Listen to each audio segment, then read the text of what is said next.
guessed that Keith had a white girlfriend. Episode 3 of The Comic Shop just dropped, and you can tell that everyone is getting comfortable in their roles, from the writers to the actors, and it's just making every episode better than the last. Spoilers if you haven't seen it. Grayson Niles reminds me a lot of Jim Carrey, from his physical comedy to him having his debut on a black show. But either way, every time he's on screen, it's hilarious, and I absolutely love him. Even here, where he doesn't really have a storyline, he managed to shine. I was already on board for the lesbian lovers to enemies plotline, but now that things are getting messy, I'm starting to like it a little bit more. Because if you peep during this conversation, Cheyenne admits that old girl was at her crib the night before.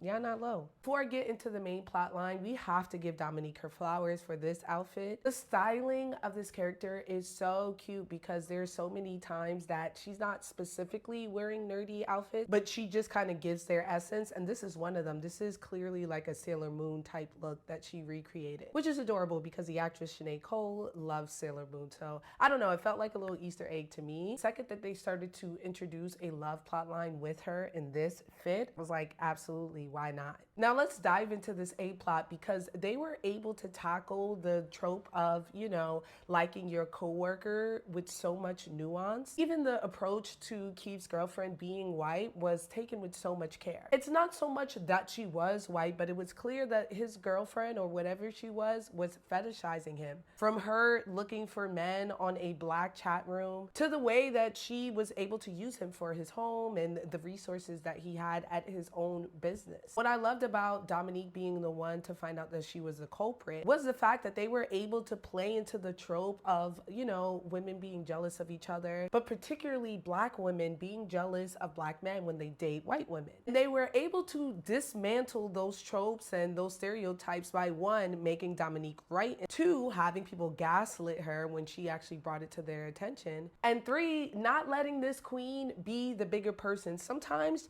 you gotta be petty, and that's the lesson that we need to start telling people. Either way, I'm excited to see a romantic relationship develop between Dominique and Keith. Truthfully, I don't think he deserves her. Keith is kind of a butthead and needs to work on himself, but I want this queen to get whatever she wants. So go ahead and get your man. I absolutely love this episode. I was connected to it even more than Mommy Issues, which is crazy. I felt like I should be more connected to that story. So Cheyenne looks so cute here. I just wanted to share this. Either way, I'm gonna go ahead and give this episode its first 5 out of 5 Frankie Flames. They deserve it. They cook it with oil now.